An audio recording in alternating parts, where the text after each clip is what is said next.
primeira parte do evento ontem, e a gente pensou o evento de tal forma que houvesse uma conversa tanto entre as palestras como entre os dias. Então, ontem, ao final da noite, a gente teve a palestra aí, onde o Carlos falou um pouquinho aí sobre o processo seletivo no setor privado, e hoje a gente vai tentar fazer um contraponto com o professor Dr. Álvaro, que ele vai fazer um pouquinho da perspectiva sobre o setor público, certo? Então, eu gostaria de agradecer a presença de todos os presentes e principalmente aí do palestrante que se dispôs prontamente a comparecer, que todos os eventos do Grupo PET eles são gravados e vocês podem ter acesso a ele no site do PET. Então, o site é www.petempreendedorismo.com, e a gente agradece novamente aí a Prograde, que financiou boa parte do evento, e o apoio também da empresa Gênero, que é Multicola. Então, obrigado e bom evento.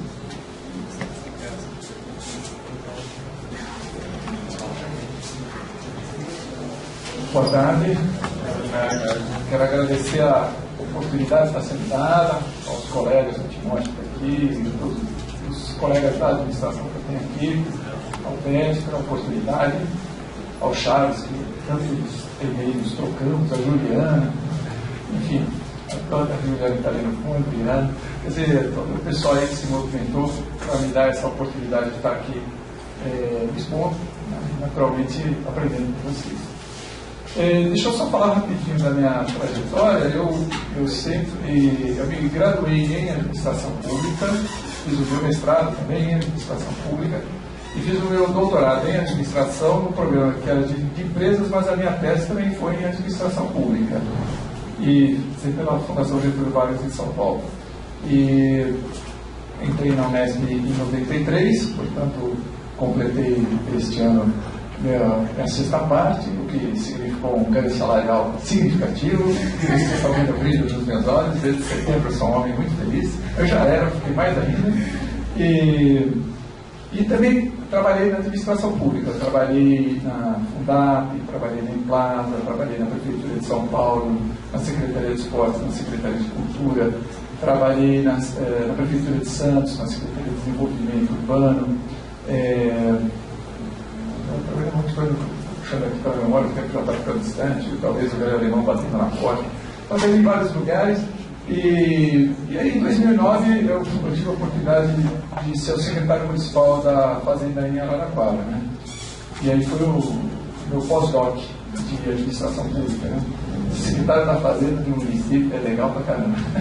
É uma experiência interessante e rica, né? É bem assim, jogar a praga num amigo, mas é também interessante do ponto de vista de aprendizado. E as disciplinas que eu ministro lá no curso de administração pública em Araraquara, como eu falei, eu estou desde 93, são na área de contabilidade e contabilidade pública, né?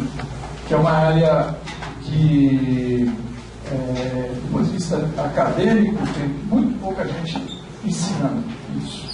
Eu estou falando isso porque, já que está se falando em oportunidades de emprego, né, se alguém quiser seguir a carreira acadêmica e eventualmente seguir a carreira acadêmica que envolva a área de contabilidade pública, é um terreno que tem poucos doutores no Brasil, pouca gente, mas tem muita gente praticando, muito especialista, muito livro de especialista, coisa e tal, mas dando aula disso, por exemplo, no estado de São Paulo, eu conheço eu e mais 2 professores. Na USP de Ribeirão Preto e outro na USP em São Paulo. Tem pouca gente. Até que o curso de graduação em administração pública da Fundação Getúlio Vargas hoje, atual, não tem professor dando aula de contabilidade pública. E eu chamo a atenção para isso, não só para valorizar o meu passe, é claro, mas também por conta de mostrar uma certa faceta do setor público, que é justamente o seguinte: embora o setor público no Brasil tenha historicamente uma presença muito forte e, consequentemente, a administração pública também, a reflexão teórica, o ensino e a pesquisa em administração pública é diametralmente oposto da importância do setor público, ou seja, é muito carente, falta muito. O ensino de administração pública hoje no Brasil é uma coisa que a gente pode discutir, mas ele está se valendo mais, penso eu, naquilo que a gente chama de escolas de governo, ou seja, são as escolas que pegam os servidores que já estão em atividade e os capacitam para a sua atividade profissional, né? Isso é bem interessante. E hoje tem uma discussão grande, recentemente teve, coisa de 2 meses atrás, tem uma aprovação das diretrizes curriculares dos cursos de administração pública, que no meu ponto de vista, do ponto de vista do saber, foi um grande retrocesso, né? Foi aquilo que a gente mais condena na administração pública, que é a apropriação do setor público por grupos organizados, que é o patrimonialismo. Ele está muito mais movido por isso. Mas esse aí daria até um outro dia para vir aqui, para discutir. Vamos ficar um pouco mais fácil de discussão, que é a situação do emprego no setor público hoje. Então, a minha ideia, principalmente, eu tenho 5 slides aí, passar esses 5 slides com algumas informações e a gente conversar, discutir, coisa e tal. Tá? Acho muito mais interessante isso aí. Né? Então, isso posto, vamos ao primeiro.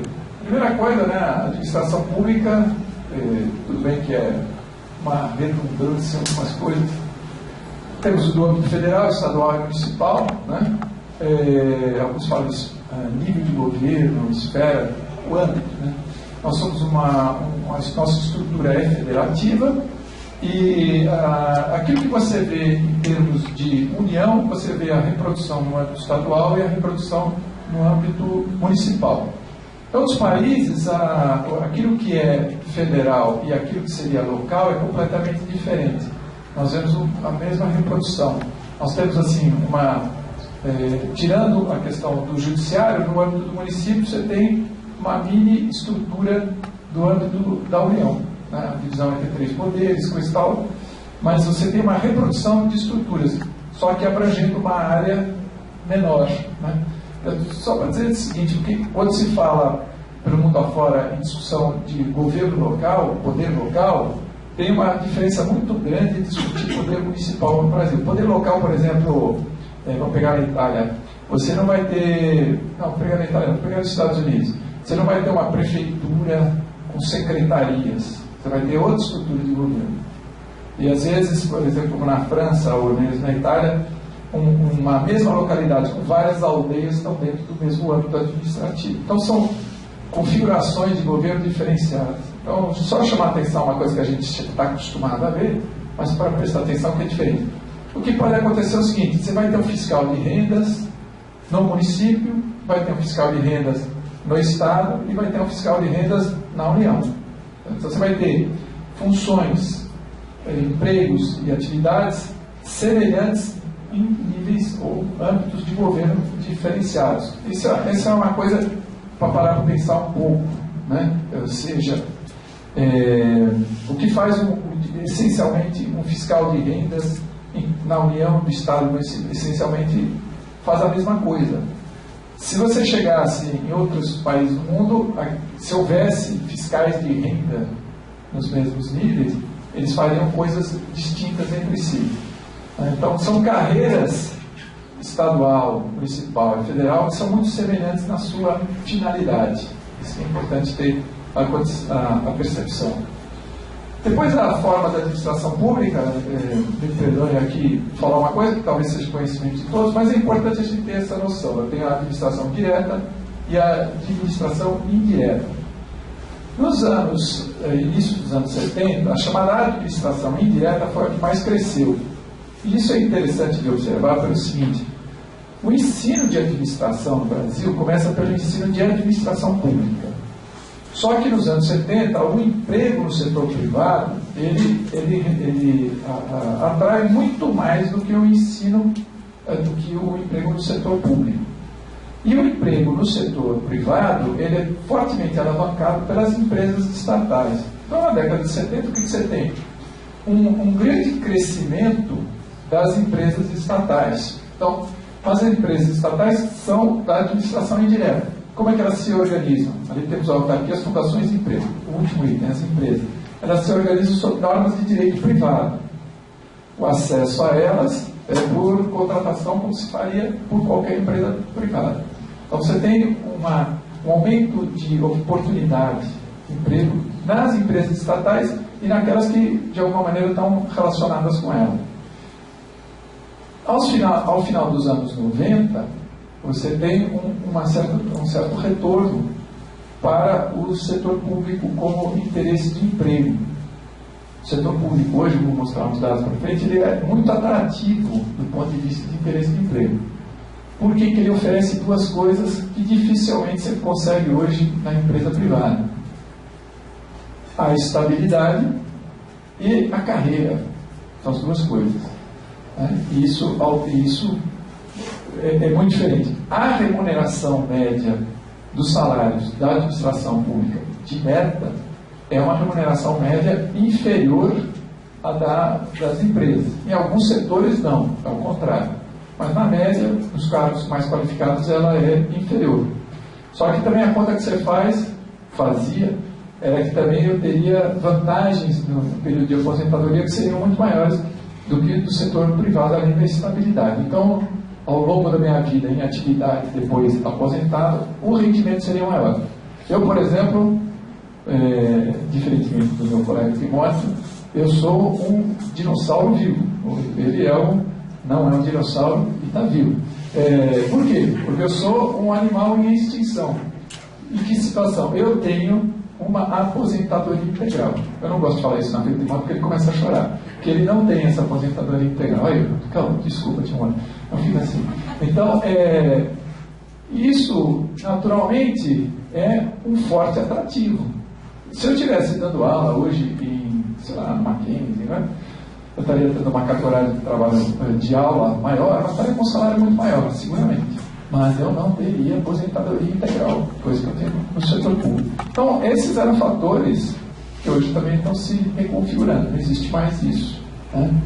Então, são coisas para serem consideradas do ponto de vista de pensar carreiras. Claro que ninguém, no calor da juventude, faz raciocínios tão racionais assim, eu ganharia ao longo da minha vida. Ninguém se imagina nessa sala, fora eu, com 70 anos de idade. Né? Todos se imaginam, sei lá, se eu estou hoje com 21, 22, eu me imagino com 26, 27, mas ninguém se imagina com essa idade. Né? Por quê? Porque nós vivemos mais o presente do que o futuro, é óbvio, e hoje em dia mais do que nunca.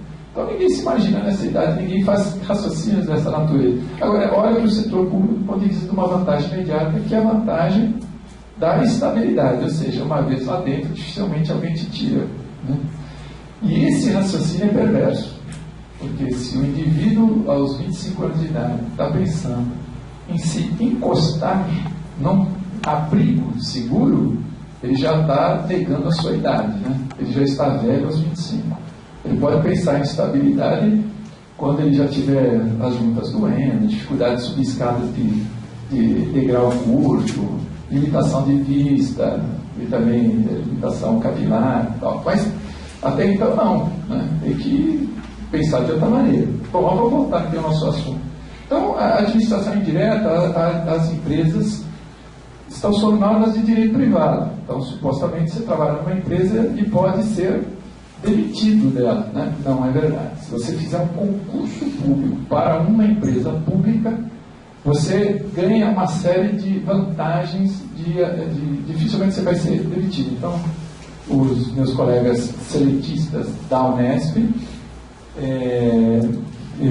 não são estatutários como eu, mas dificilmente serão demitidos por um outro motivo que não seja uma comprovada falta grave, né? E aí é uma situação muito peculiar, difícil de a gente ver na realidade. Então, mesmo trabalhando numa empresa pública, né, você tem que passar por um concurso. Isso é uma herança da Constituição de 88, com a instauração do chamado regime jurídico único. Isso foi um retrocesso. Dá para comentar sobre isso, mas foi um retrocesso. A emenda constitucional 19 anos depois criou a flexibilidade nas relações de trabalho, mas como ela não foi regulamentada até hoje, essa flexibilidade não existe, continua dentro. Então, por exemplo, o empregado dentro da Petrobras, que é uma empresa que tenha sido concursado, portanto é chamado petroleiro, tem o cartão verde. Ele, para ser demitido da Petrobras, teria que ser nas mesmas condições impostas a mim, dentro de uma autarquia de direito especial estatutário, e não seletista, portanto, a minha relação de trabalho não está sob normas de direito privado na sua essência, tampouco diferenciado, embora, é claro, o amparo da lei, né, seja a meu favor enquanto trabalhador. Né? Mas eu não sou capaz de esgotar esse assunto, não é da minha área, eu tenho uma ideia disso aí.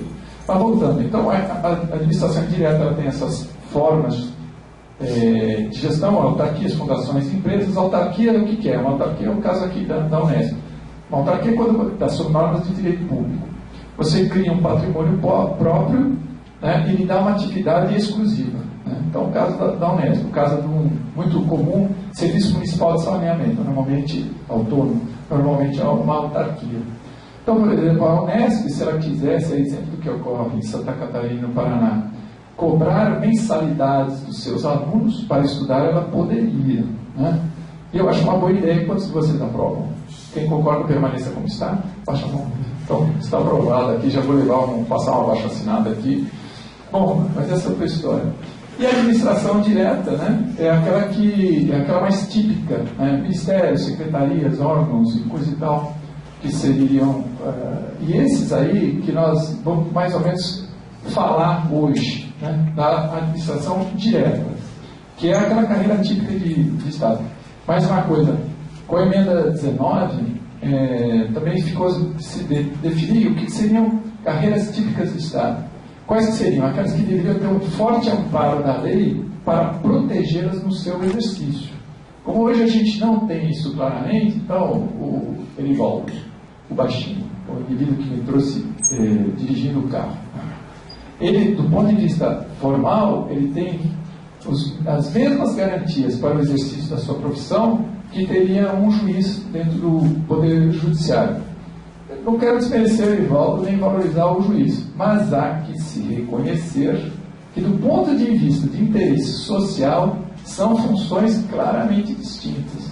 Mais ainda, o Erivaldo, por mais consciencioso que seja no seu trabalho, e ele me trouxe com todo o conforto e garantia, as suas falhas eventuais de trabalho não serão tão graves quanto as falhas de um juiz. Um juiz pode condenar indevidamente um pai de família, assim como pode libertar um assassino perigoso. Então, são diferenças do ponto de vista da responsabilidade social desses dois cargos, da responsabilidade social, me corrigindo o termo, da responsabilidade frente à sociedade, né? Porque o termo responsabilidade social tem para nós outra conotação. Muito bem. Os regimes contratuais, né, basicamente, são os autárquicos, seletistas, né, e as formas de acesso. Então, o autárquico seletista, que seriam os estatutários, como é o caso, você pode ver, dentro da mesma pessoa jurídica, temos nessa sala aqui 2 contratos de trabalho diferentes. Eu fiz um concurso de efetivação, fiz um concurso para dar aula, depois, posteriormente, um segundo concurso de efetivação, e eu estou nessa condição de estatutário sobre regime autárquico, enquanto o meu colega aqui está sobre CLT. Qual a diferença? Nesse momento, eu tenho uma aposentadoria integral e ele terá um fundo de garantia ao final da sua vida ativa. Ele tem um PL&E que tem uma contribuição também patronal. São diferenças importantes. Pode, inclusive, liberar o seu fundo para ajudar a construção da construção ou só da compra? Construção. Compra e construção, está vendo? Se eu tivesse construído, não teria fundo de garantia. Mas tem uma aposentadoria para pagar a dívida até o fim da vida. Já é uma vantagem. As formas de acesso, como eu estava falando, o concurso público, esse é mais conhecido, vou falar um pouco dele, e o livre provimento, nas funções de confiança e nos cargos em comissão. A função de confiança é o indivíduo que está dentro da carreira e ele assume uma função, ele é nomeado diretor, nomeado coordenador, nomeado chefe de departamento, coisa e tal. É um livre provimento. Sob certas condições, eu designo fulano beltrano, sob certas condições, para exercer determinado cargo, e aí ele vai ter algum tipo de vantagem para isso. Então, o chefe de departamento ele ganha uma gratificação de representação, é um plus no seu salário. Uma vez que eles não exerçam mais essa função, ele não ganha essa gratificação. E o cargo em comissão é aquele que é designado também sob certas condições, mas sem passar por um concurso público. Então, o prefeito assume e designa secretários e outras coisas, pessoas que estão fora da carreira para lá. Alguns veem isso de maneira como se fosse um erro, uma distorção e coisa e tal, nós vamos discutir isso. No meu entender, é uma coisa necessária. Agora, os números de empregados na administração pública em 2002, segundo o Plano Nacional de Domicílios, a amostragem de domicílios. Obrigado.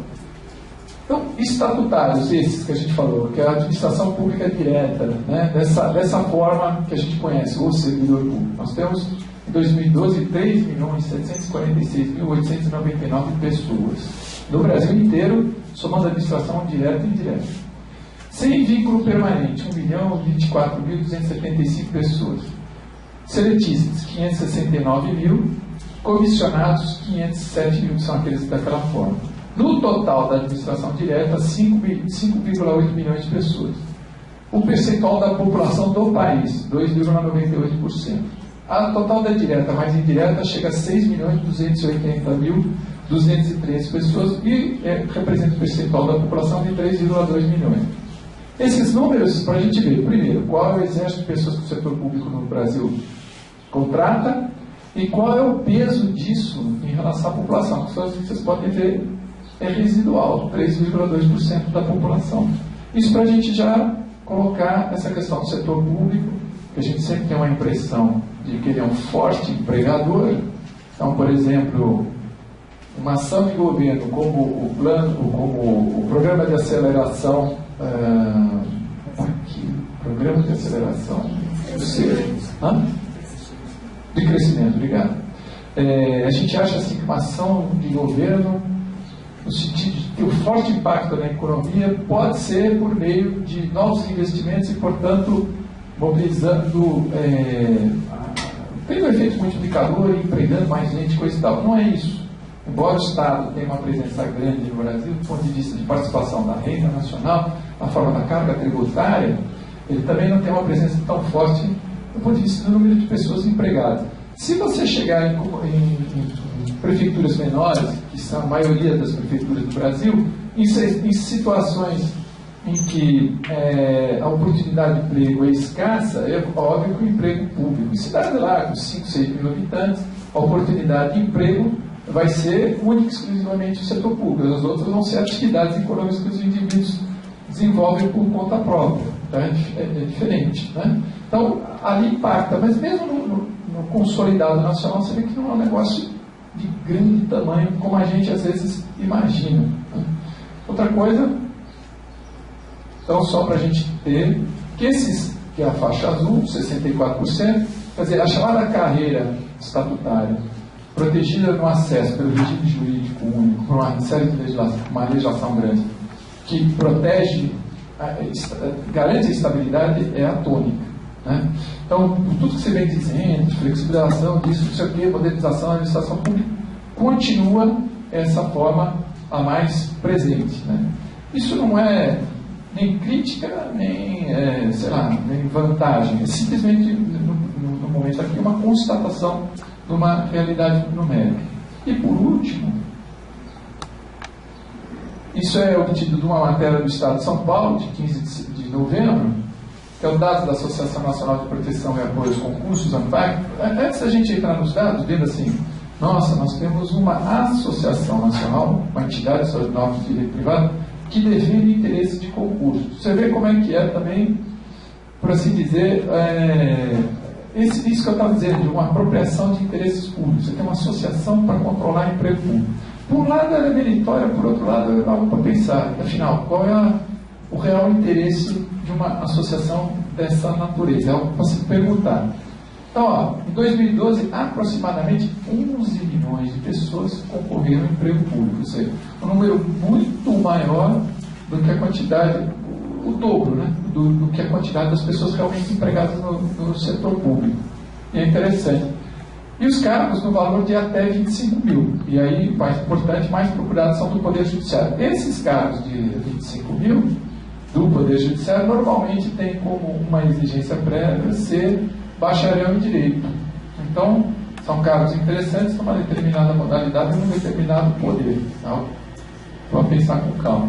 Mas olha, veja lá, em um concurso de 2012 da Anvisa, houve 122 mil inscritos. Quer dizer, hoje a gente vê, né, concursos em que a concorrência chega a isso.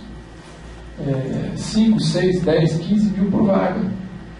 O ano passado, ou esse ano agora, o ano passado, o SISU, que é o Sistema Unificado aí de Acesso à Universidade, o sistema que o MEC promove, de acesso a vagas em curso superior,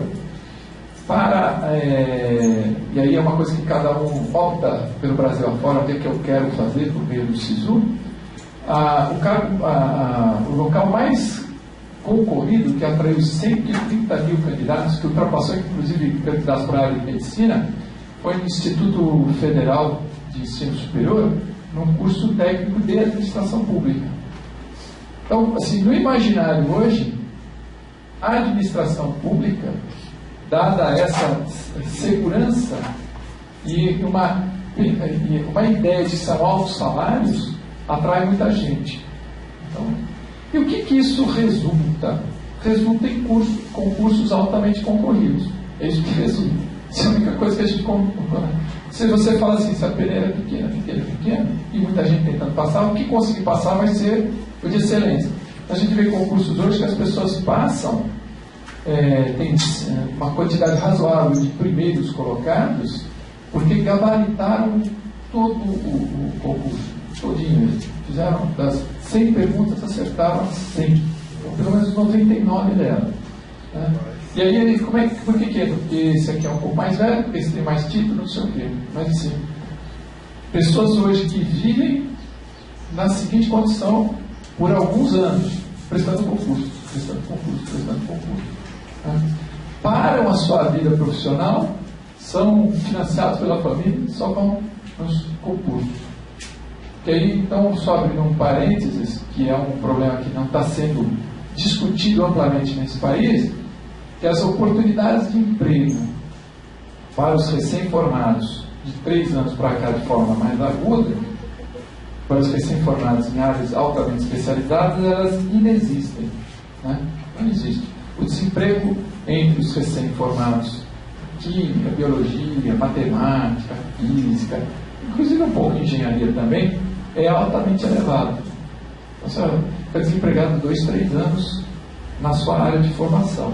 Ou passa para outra atividade, ou tenta o concurso público. Está acontecendo muito isso. E por que isso não é fortemente comentado?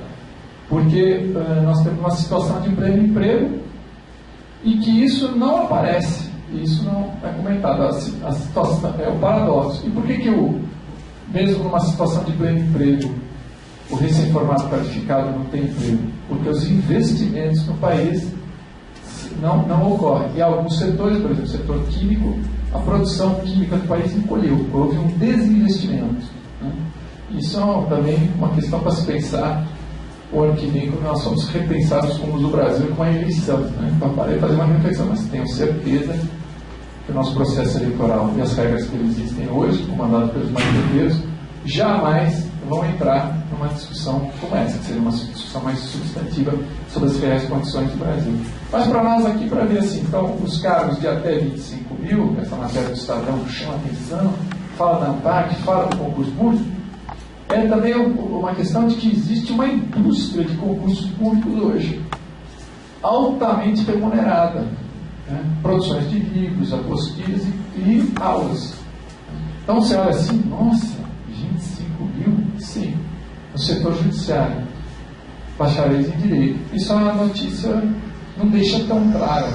Né? Não é 25 mil para todo mundo. Você ser juiz de direito é um salário provavelmente inicial por aí, mas no juiz de direito, inclusive vários concursos públicos que ocorrem, nenhum candidato passa. Não existe. Por que hoje nós temos falta de juízes? Porque faltam pessoas qualificadas para assumir o cargo de juiz. Não consegue. Assim como nós temos falta para um monte de coisas de pessoas que não conseguem ocupar os cargos, embora exista a oportunidade. Então, grosso modo, são essas informações aqui que eu queria colocar para que a gente possa, prefiro parar de falar, acho que já me estendi um pouco, gostaria muito de ouvir as perguntas e colocações que eventualmente vocês tenham para fazer. E agradeço desde já todas as perguntas. Quem fará a primeira pergunta? Agora aquele silêncio, o cara já ia levantar a mão e bater pronto. Puxa vida, a gente combinou, mas não era tão assim. Obrigado. Como funciona o período de trabalho desses cargos de confiança? É que está no contrato ou dura durante o mandato de quem o contratou? Esse cargo de confiança normalmente está vinculado muito ao cargo de quem foi eleito, né? Está numa posição de cargo eletivo, ele traz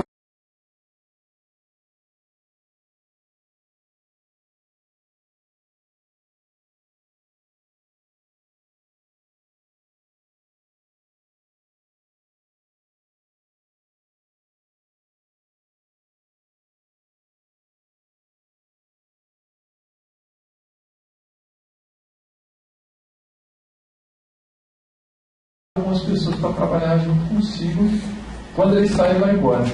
É mais ou menos aquela relação que existe na administração pública, que tem o gato do ministério e o cachorro do ministro. O gato do ministério é aquele animal esperto, não faz muito barulho, sabe os lugares melhores para dormir, sabe onde estão os ratos mais gordos, conhece o ministério com uma palma na mão. O cachorro do ministro é aquele bicho que vem junto com o ministro, bate para todo mundo, bicho de qualquer lugar, faz barulho, mas quando o ministro vai embora, ele vai junto. Então, o cargo de comissão é mais o cachorro do ministério, né, do ministro, que às vezes vem só ali fazer barulho enquanto está lá, depois vai embora. Tem essa situação, normalmente. Eu tenho uma pergunta. Hoje a burocracia, acho que é um entrave enorme para o Brasil, né? E a gente vê muito isso na administração pública, né? Que tudo demora, é tudo um processo burocrático.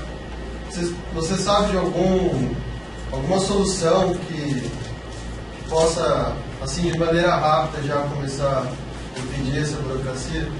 Então, veja bem, vamos qualificar primeiro o termo. O que é uma burocracia? Burocracia parece algumas perversas pessoas do outro lado da mesa fazendo exigências absurdas para pessoas que têm incentivo. Burocracia são pessoas que estão executando rigorosamente o que o direito demanda, né? Burocracia até ganhou um termo, virou um termo pejorativo. Você quer um burocrata, burocracia, uma coisa ruim, uma coisa negativa, algo, né? Não existe nenhum país desenvolvido hoje que não tenha um Estado forte. Não existe. Só olhar para a China que você vê claramente isso. Sem Estado forte não existe capitalismo saudável. Isso é impossível. A nossa crise recente de incontrolável especulação financeira foi por conta de uma deliberada fraqueza do Estado. Por exemplo, uma falta de controle deliberado do Banco Central norte-americano permitiu que o abuso de especulação em torno da indústria imobiliária ocorresse. Né? Se tem autoridade nisso aí, não ocorre. Então você só pode ter, por exemplo, uma bolsa de valores funcionando muito bem, porque existe uma CVM que controla muito bem qual é as bolsas as empresas que lá estão, vão abrir o seu capital, faz uma série de exigências para que ela tenha um forte controle, né? Ou seja, uma forte governança corporativa e daí para dentro. Ela pode entrar num mercado que é volátil e competitivo, como é o mercado da bolsa de valores. Então, primeiro é qualificar isso, quer dizer, se não houver pessoas fazendo cumprir regras, as coisas dificilmente vão ocorrer. Agora, muitas pessoas têm esse discurso contra a chamada burocracia do Estado, pedindo uma grande liberdade. E uma grande liberdade normalmente está associada a interesses escusos. Por que se fala tanto contra a fiscalização florestal? Porque o Brasil, infelizmente, é um país em que existe uma forte sonegação fiscal. De um tempo para cá, essa questão vem sendo enfrentada de maneira inteligente. Hoje, para você abrir uma microempresa, microempreendedor individual, uma microempresa do indivíduo só, é uma questão rápida, né? A contribuição tributária também está super simplificada e coisa e tal. Para fechar é um pouco mais complicado, mas mesmo assim não é tão complicado para abrir. E por que esses controles? Porque é óbvio, você está em sociedade. Tem uma série, você não vive em sociedade só com bônus, você vive em sociedade com bônus também. Você quer viver em sociedade, quantos de vocês pedem nota fiscal, nota paulista? Chega lá, está aqui meu CPF. É interessante você ver na parada, né? Ali, nesse ano, o cara respondeu assim, não, e entra no carro. Aí o cara vem mais humilde, por favor, e entra no ônibus. Quer dizer, esse negócio de você se contrapor a regras também é para defender algumas liberdades indevidas, como essa, o direito à livre sonegação de impostos. Que aqui convive comigo, isso não é um direito de jeito nenhum, isso é um ilícito, pura e simplesmente. Agora, por outro lado, existe a crítica verdadeira de que as pessoas que estão hoje, no geral, dentro desses 5 milhões de pessoas, não primam por uma boa formação, em vários aspectos. Mas se nós olharmos o mesmo exército de pessoas que hoje estão nas empresas privadas, elas também não primam por uma boa formação.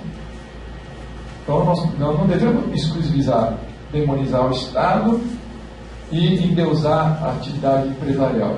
Também não devemos fazer o contrário. Nós devemos olhar os dois no seu conjunto, porque nós estamos num país que infelizmente ainda é atrasado na formação da sua mão de obra, em vários aspectos.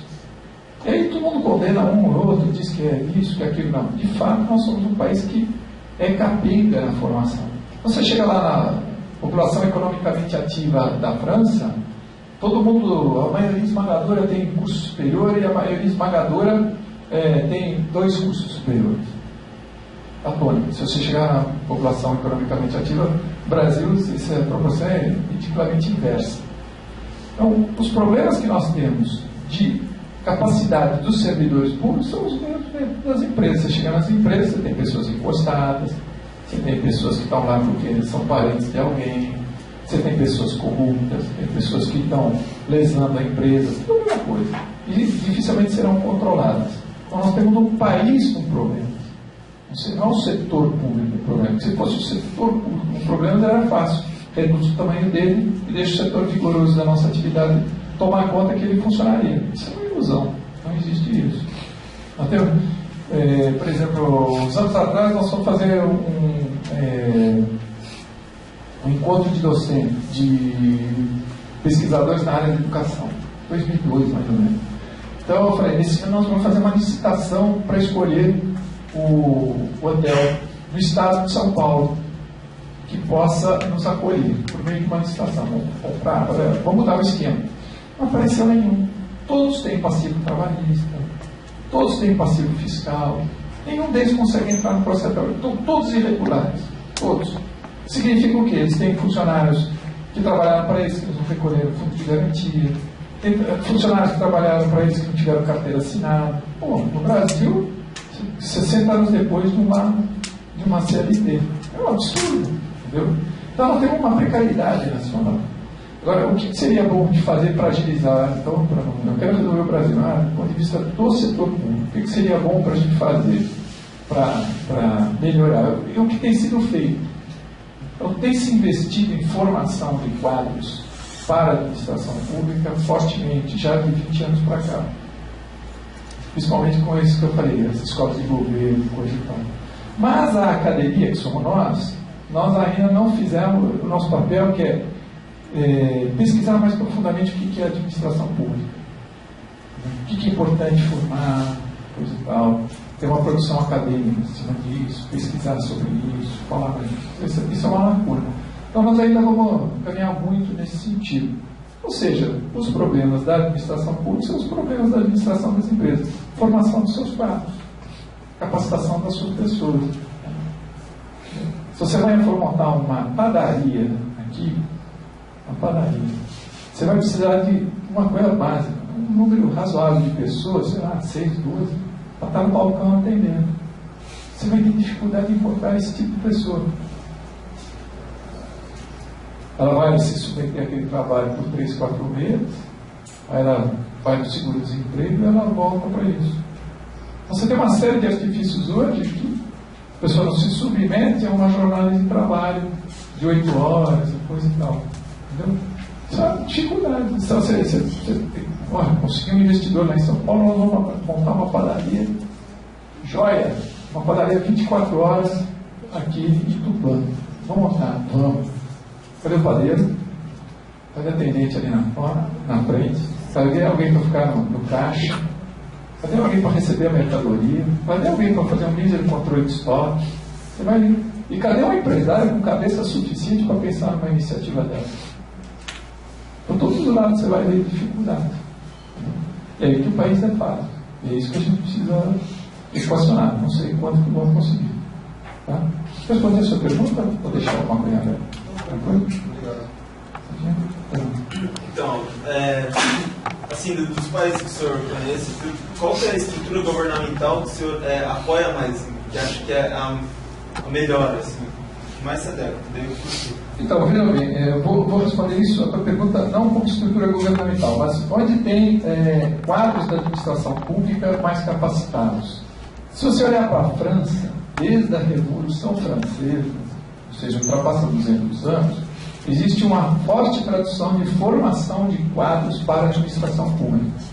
Então, existe a Escola Nacional da Administração Pública, ENAC, Escola Nacional da Administração Pública, na França. Ela formou vários presidentes da República. O Tribunal de Contas da França, que a gente copiou a ideia, é uma instituição de 200 anos e que tem um processo de controle do setor público que vai para além do controle formal, para o controle gerencial. E essa discussão ficou forte no pós-guerra e tudo mais. Então, se você olhar do ponto de vista daquilo que seria um modelo ideal de formação de quadros para a administração pública, a França é bem desenvolvida, a Alemanha é bem desenvolvida, a Inglaterra é bem desenvolvida, a Espanha também é bem desenvolvida. Mas que países são esses? São países que historicamente são bem desenvolvidos. Onde é que você tem, e aí volta a pergunta do chat, onde é que você tem bons quadros para a administração pública? Onde você tem países desenvolvidos, quer dizer, não só são bons quadros para a administração pública, também são bons quadros para matemática, para tecnologia de ponta, e daí para frente. Porque a Alemanha é um país menor que nós e uma economia muito mais vigorosa que a nossa, com a população menor e coisa e tal. Que é algo da tecnologia, mas o que é isso? São o quê? Na realidade, séculos de um processo que levaram a isso. Nós estamos atrasados nesse aspecto. Então, mas olhando aí para a tua pergunta, onde é que tem onde? Onde é que você tem? Você tem nesses setores. E onde você tem o contrário? Em vários outros países. Você pode olhar burocracias funcionando muito mal. Mas assim, para não generalizar, no Brasil, você tem pessoas no setor público excepcionais, do ponto de vista da capacidade profissional e da realização de coisas nesse sentido. Nós temos vários prêmios nacionais hoje que premiam boas práticas de administração pública. Tem o prêmio federal, tem o prêmio estadual, tem o prêmio no município de São Paulo. E quando você vai ver esses prêmios, essas premiações, o que foi premiado, você vê coisas fantásticas. Inclusive, que dificilmente você faria semelhante em alguma empresa. Né? Só que você desconhece isso. Então, para não ficar olhando pelo mundo afora, aqui dentro nós também temos coisas importantes. Gente fazendo coisa muito interessante. E, assim, interessante em vários aspectos, às vezes em condições as mais precárias. Você tem escola de alto sucesso de aprendizagem no interior do Pernambuco, porque as condições são as mais adversas. E você tem escolas das melhores condições em zonas ricas do estado de São Paulo, e que o aprendizado é discutível. Entendeu? Então, existe uma heterogeneidade grande, mas existem países desenvolvidos com quadros desenvolvidos. Conversa é outra, né? Certo? Então, eu não apontaria um país para servir a gente de exemplo e coisa e tal. Mas, é claro, eu apontaria práticas interessantes e muitas das práticas que ocorrem hoje dentro do Brasil. Nossa, que bom, tem preferência. Não, brincadeira. A hora que você perguntou lá da especialidade, logo eu levantei a mão até no sentido provocativo. Claro. Mas podemos ver assim, empresas que têm uma, não sei se é o termo correto, mas é economia mista. Em parte ela é pública, em parte ela é privada. Vale do Rio Doce, Banco do Brasil.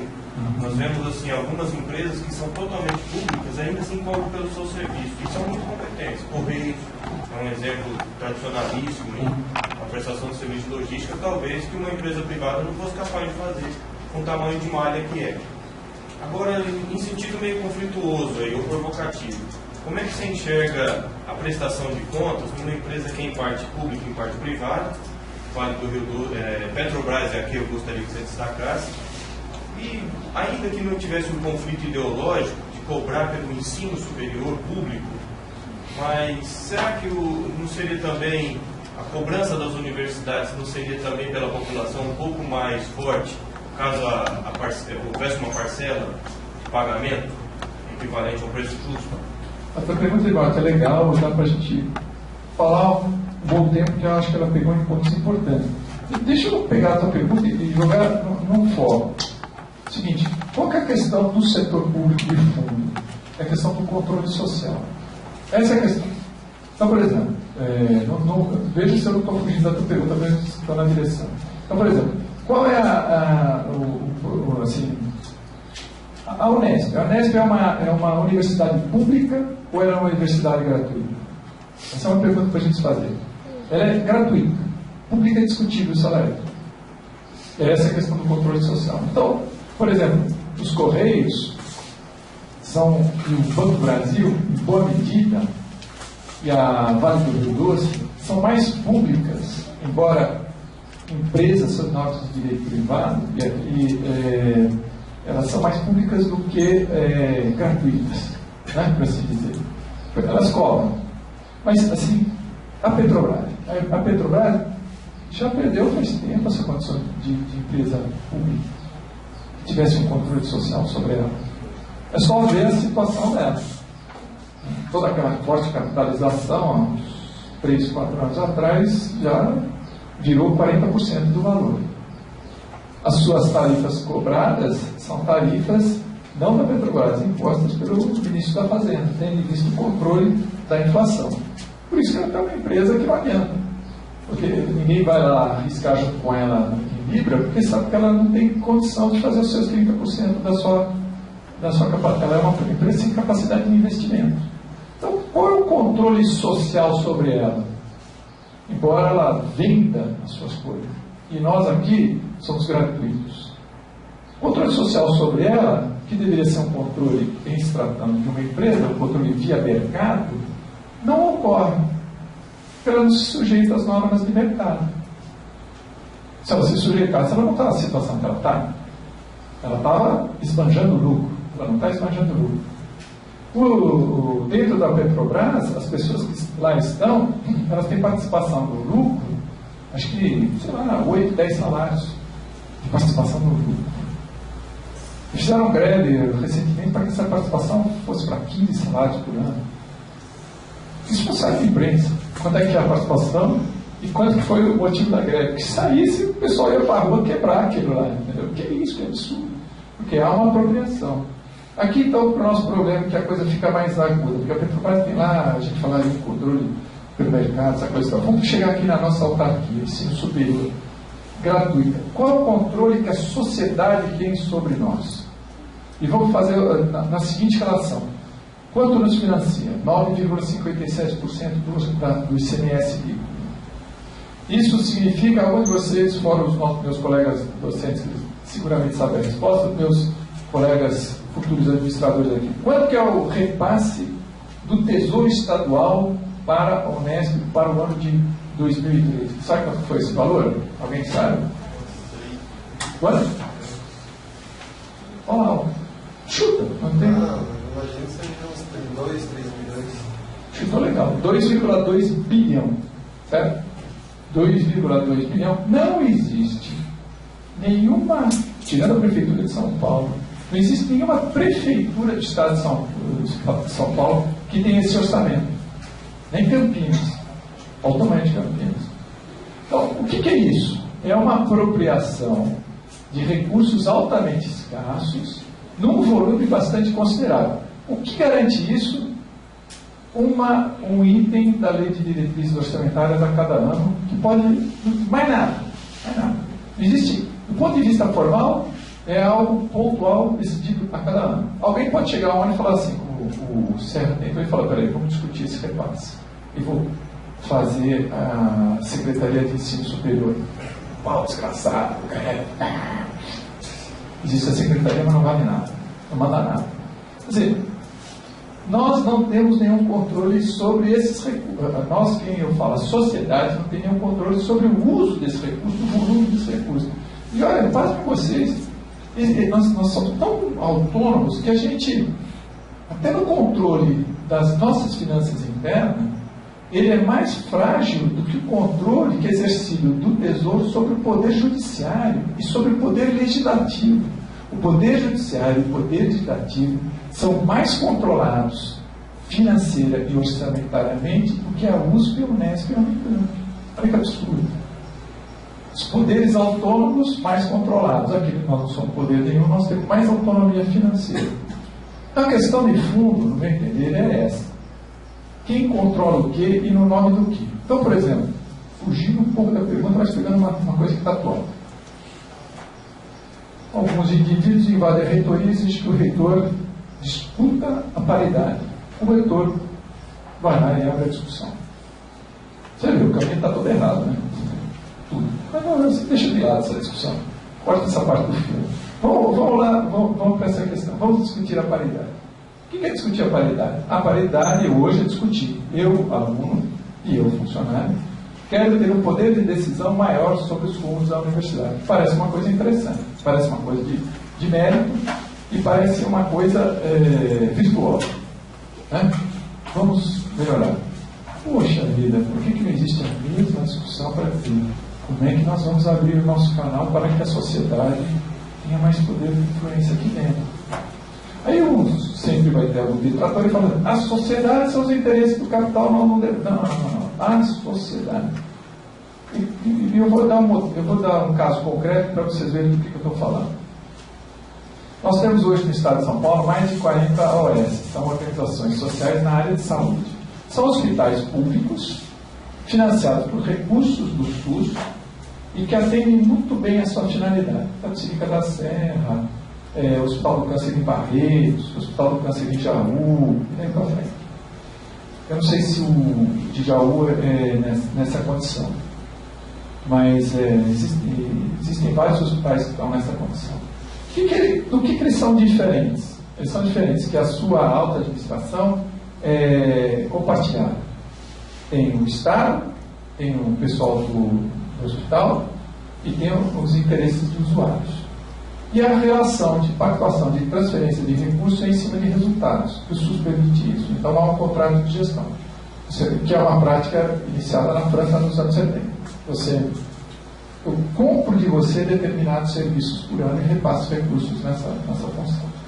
Nós não poderíamos, então isso cria um controle e eles funcionam muito bem, apesar de serem financiados igualmente por recursos SUS.